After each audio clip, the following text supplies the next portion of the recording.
So hi Petra, I'm just going to ask you quickly, what was it that led you into boxing, and why has it been important to you? So I actually started boxing because I was recovering from depression, and I had just started to come off medication, and I just needed something to take my mind off this like emotional roller coaster that I started to be on.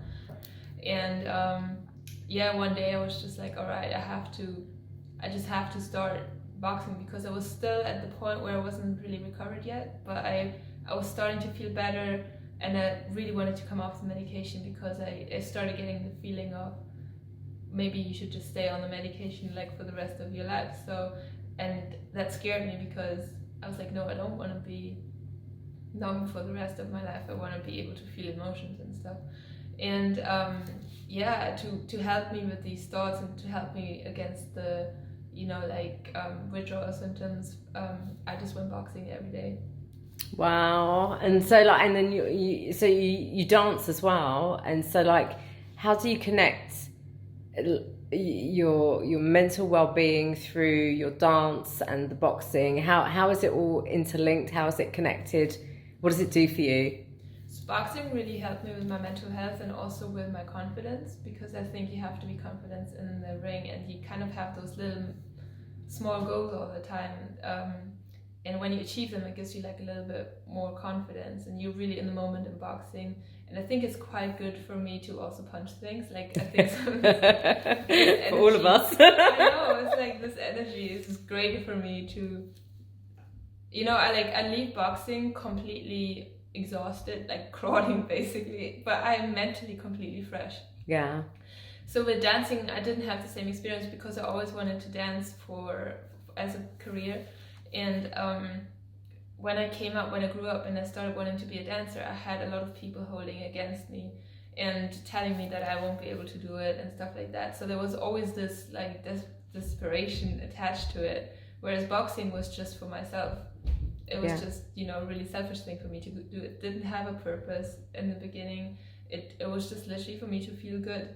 Whereas dancing was always related to like an outcome. It's like, do you get the job? Do you look good? Boxing was never that. It was just for me. And do you think there's an element of like some anger or something in you that you need to release, or some frustration, or like what is it that is?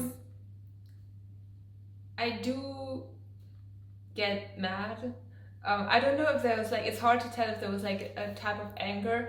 It was more when I started coming off the antidepressants, I had a lot of anxiety, and I felt like I had a lot of this like tension trapped inside my body, and I feel like boxing really helped release it, because you are so explosive with what you do, and you hit things, and you have to think in the moment. And I think at that time I didn't have much anger. I mean, obviously sometimes I have days where I'm like, I wish I could punch you in the face.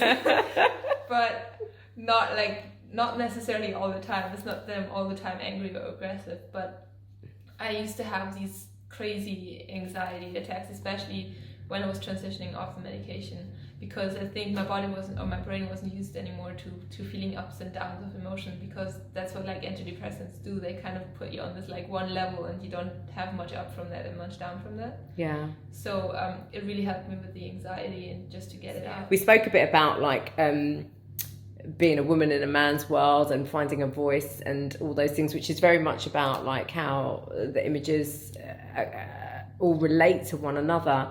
You can just tell me a little bit about your voice and not having a voice. I think when I was younger, I kind of defined my self-worth with what people told me, from like outside people told me, and I feel like I always had to bump my head against the wall until there was a crack, and then bump against it somewhere, trying to break down the wall. Being from a small town, I speak a dialect, so it's actually not because I'm from Germany, but I'm from Bavaria. We speak a dialect, so if I go north, people would think I'm not very civilized or very intelligent, because they got this stereotype of people from Bavaria, because we speak differently. They don't really understand us. So I always felt like a lesser person because of that. It's like I always felt like, okay, I'm this, but I'm perceived as that because of my dialect.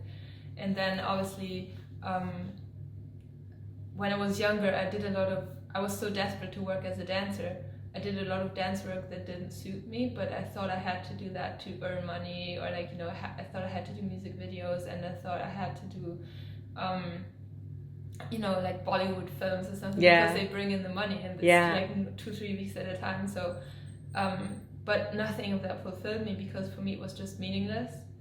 And I think when I started, actually it was the depression.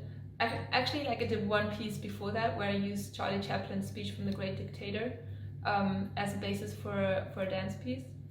But when I had the depression, it was really me. I joined a screenwriting or like a theater writing group, and created a solo theater piece where I voice over the text that I wrote, a person speaking to God and trying to find the connection to prayer again, because they had lost themselves so much that they connected with nothing anymore. Like, you know, the world was without colors and stuff. So the person is speaking that, but I voice over it, and then I set choreography to it. And that was the first time I really realized, wow, I can actually speak. Like, because I used to always think, okay, I used to always look up to the people of the the artists of the civil rights movement, but I never felt I had the right to raise my voice, because I felt like, but they're better than me. They're better, you know, artists. They're better singers. They're better. What made you think they were better? I don't know. When they were your role models, but yet you thought they were better than you. I think probably that I just hadn't grown into my own skin yet, and I didn't see that everybody can have a voice. And because I always felt like I had to achieve a certain status in my career before I can actually say something. Because you sound like me now. And then, because for this piece, it wasn't even me trying to save the world, it was me trying to save myself. So it gave me like this channel of, I felt like I had the right to speak on this topic because I had experienced it. And it had been such a huge issue for like years and years of my life. So I felt like, okay, this is like my one voice that I'm allowed to speak, because I know it better than anybody else in the audience. So, and once I had tasted that kind of power and that freedom of being able, because I felt like I'm making a difference, because I also didn't only get positive feedback, but I was able to stand strong in it, and it came kind of from the inside. So and since then I realized what I'm passionate about really is using my art as activism. And you know, I think so much art, music, dancing has such a great opportunity to be like social action. So that's what I want to do, you know. That's amazing, and it's good. It's like we said, it's our way of expressing ourselves. We still struggle to find our voices, and as a result of that, the art is a way of doing it, because you don't have to use so many words, and the expression is enough, and then people put the pieces together, I guess, right? I mean, there's this quote that's called "Dance to express, not to impress." Oh yeah. Yeah, but I've always wrote it down. So once you're actually living that and not just repeating it without actually living it, it changes your life. It's amazing that you're coming off the meds and you've just got this far and everything, but like it wasn't so long ago that you were feeling so low. What has been your ultimate life, or has it been several things that your ultimate transition into going from that incredibly low place of where no human wants to be to where you are today? Well, the changing point was I went into the pharmacy to pick up my ADHD medication, which I'm still on. It was separate from the antidepressants, and it was, for some reason, because it's a controlled drug, so you have to go there with your ID, wait for the pharmacist to sign it off and stuff. Like, they check your address and everything. Yeah. And it was always me and this heroin addict there at the same time, because they also have to come at a certain time to get their whatever they're on. They don't get like prescription home of like heroin replacement drugs.